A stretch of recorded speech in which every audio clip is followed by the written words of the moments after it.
And it goes a little something like.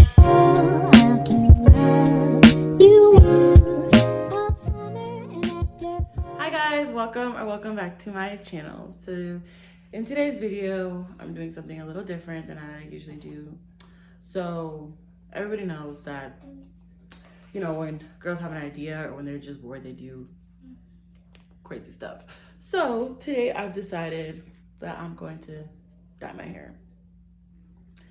Yeah, but I'm not dyeing my real hair. I'm not that sad and I'm not that depressed. But I got some bundles for a while ago during the first round of quarantine back in March that I never did anything with.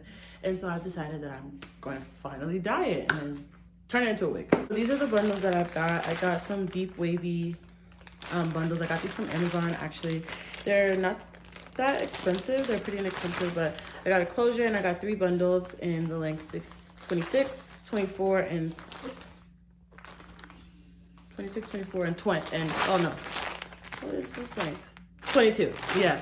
So I'm gonna dye all of these, and I'm just gonna show you guys what I'm gonna use to be dyeing it today. The first thing I'm gonna be showing you guys is the color that I'm gonna be dyeing. So I've got these two Adore semi-permanent hair dyes, and I got them in the colors 26 and 24, which is crimson and ruby red.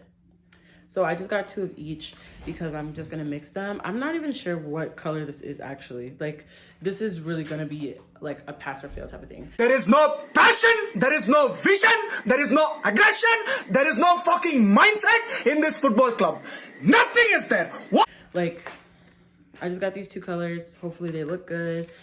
And if they don't, that's my own. Another thing I got is just this classic bleach from the beauty supply store and 30 developer. Usually when I like bleach my hair, I'll use 30 developers to bleach the knots, and there are 40 developer to bleach the hair, but I ran out of 40 developer and this is all I had at home, and I'm not about to make a run to the beauty supply store at 10 p.m. at night because it's definitely closed. But yeah, I'm just gonna work with what I have. I'm also gonna be using aluminum foil to kind of speed up the process, and yeah. Now I'm about to go cover up my table before my mom beats me. But yeah. So here I'm really just putting a large black trash bag over my kitchen table so my mom doesn't beat me when she sees this. But yeah, I just didn't want to get bleach on the kitchen table. All right, so first thing I'm gonna do is mix my bleach and developer. So I just do it in this old container that I have. There's probably like soup that was in here at one point, but it's an old container, and I always use this to mix my bleach and developer concoctions. Open it up. So when I do like hair bleaching and stuff, it really just depends on what I'm trying to do. If I'm trying to bleach my knots, which are the like lace part of the closure, I won't. Actually, I'm gonna do our bleach. I'm bleaching 3 bundles and the closure, but I won't make my mixture too runny because it's just gonna seep through and it's gonna dye the hair instead of the bundles. You're literally in it. Just walk past. Weirdo. Anyways, but yeah, when you're doing like a whole bleaching, you just make it as not as watery as possible. You make it a pretty good consistency. There's not too much of this bottle that's in here. And also, I don't, like, there's no measurements. I'm sure there is on the box, but, or on the container, but I don't use measurements. I just kind of eyeball it. I mean, and it's worked so far, so. So I kind of do equal parts, or at least try to. And then you just add more bleach or more developer as you go. And kind of just mix it up.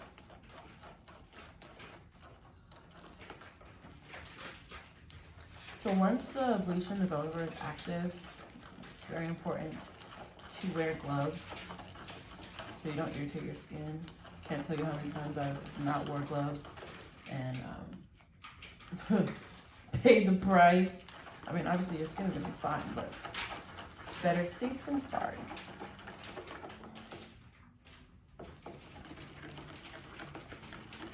Yep. Wow, perfect one first try. So I try and go for this type of consistency. It's not too watery, but it's also not super thick either. Probably can't even see it. But this is the consistency we go for. So I'm probably gonna have to do some more rounds with this because this is definitely not gonna be enough for this, but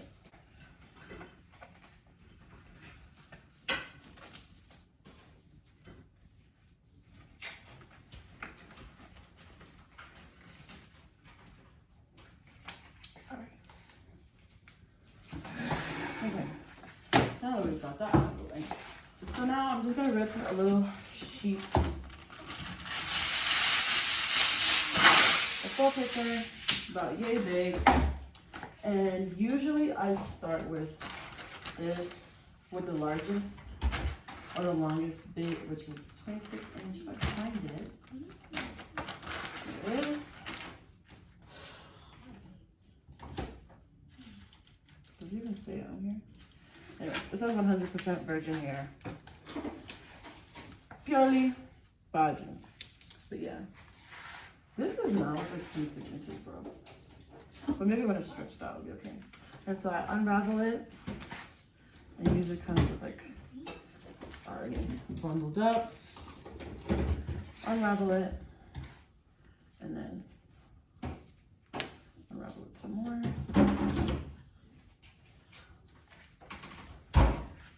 So like this.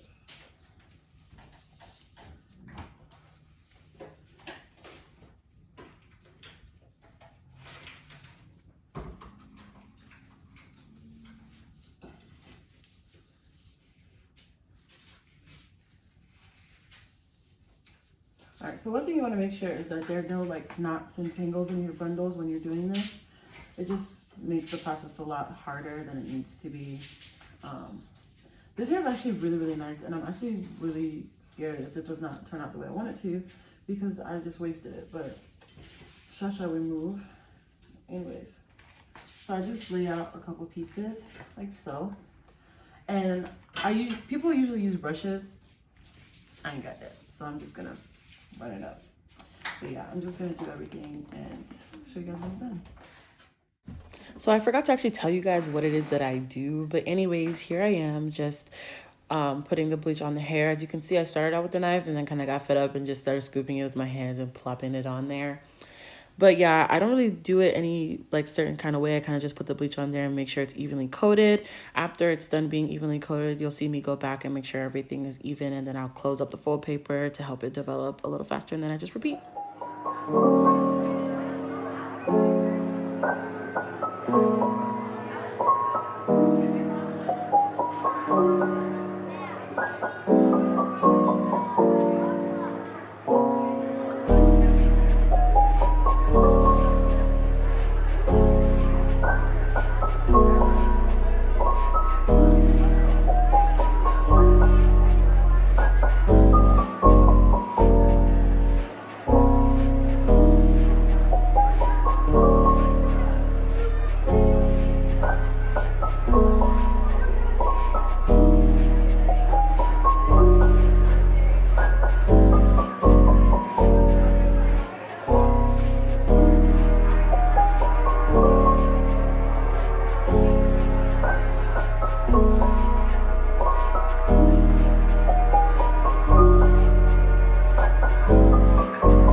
So this is the first set that I did. It's already lightened up a little bit, but I think I can make it a little bit lighter. It's actually like hot. Like the bottom is hot to the touch. Like, but I'm gonna leave it for a little bit and then I'm gonna come back and rinse it out and see. Alright, so I'm back after maybe about 35 minutes. And I think this is the lightest it's gonna take. And I forgot that it's not gonna be that bright. But it looks like this now. So it went from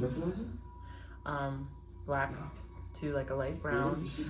It's a lot darker than it's actually going to be because it's still wet, but yeah. But like, getting so this is so cute. Like I actually thought about keeping this color, but it's gonna be really brassy when it's dry. So it's a no for me for now. But this is what it looks like. Get into the closure. Stop playing with them. Sorry about the background noise. I forgot I was watching a movie while I was doing this. But yeah, I've decided that I'm going to do the watercolor method. Woo. I've never actually done this like in real life before. I've just seen videos on it and I decided to try it because why not? Hopefully it doesn't stain the lace. I might just put some like something on the lace. Maybe some got2b spray on the lace so that it doesn't the red doesn't stain it. But yeah, so what I did is while I was waiting or while I was washing these out, I boiled some hot water and then I'm gonna mix it in an old bucket that we don't use anymore. Also, I just washed this with shampoo because I'm gonna wash it again. I didn't condition it yet, so that's why it looks crazy. And some of the hair is actually starting to fall out already, but that was expected.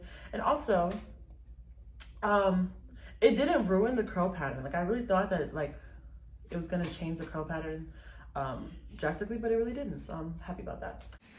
So here I am just pouring this boiling hot water into this bucket and I'm gonna put the dye in there to help me out. And then here I am also spraying a generous amount of got2b spray on this closure, just so again, the dye does not stain it. I'm still gonna use the same knife that I used to mix up the bleach. I already rinsed it out and everything. So I'm gonna take one of the crimson, which is 68, and one of the ruby red, which is 64. So this is what the ruby red looks like. It's a really like bright red color. Let me cap that back before I spill it.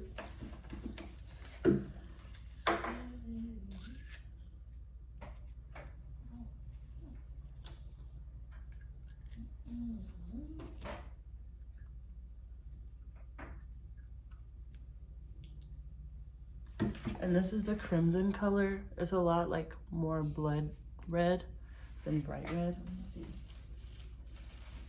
there actually a difference? There is a little bit, you can see. But yeah, hopefully this works.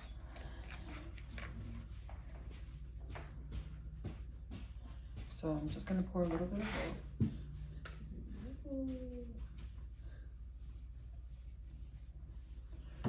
And then we're gonna just mix it up. Try and get a nice consistency.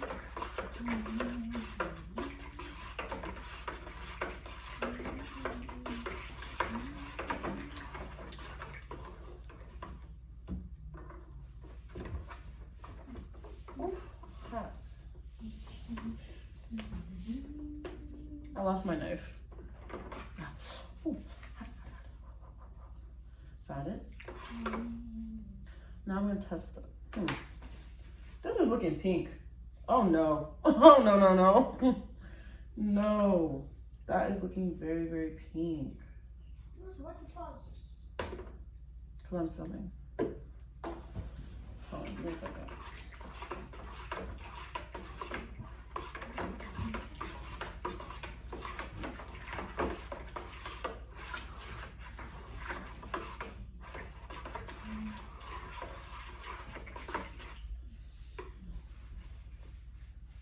This is giving very much pink vibes.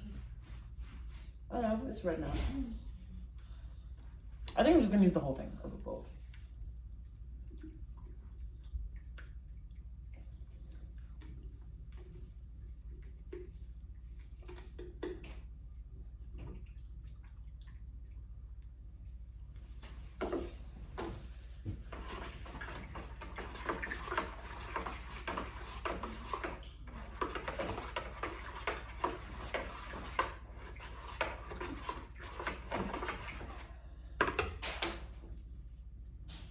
Okay, so this right here is the color.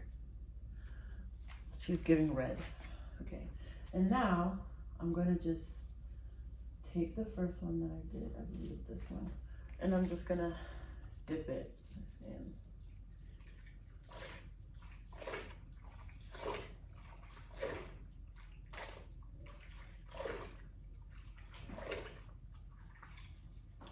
Woo.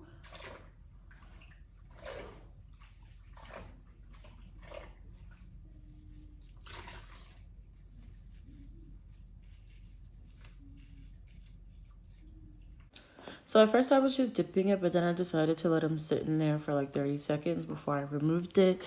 And that's how I did it. And I just repeated for all 3 bundles.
Okay guys, so this is the finished look.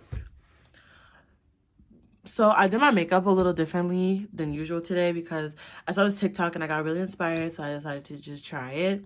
It's definitely different from what I usually do, but I wanted to complement the red. But yep, this is the finished product.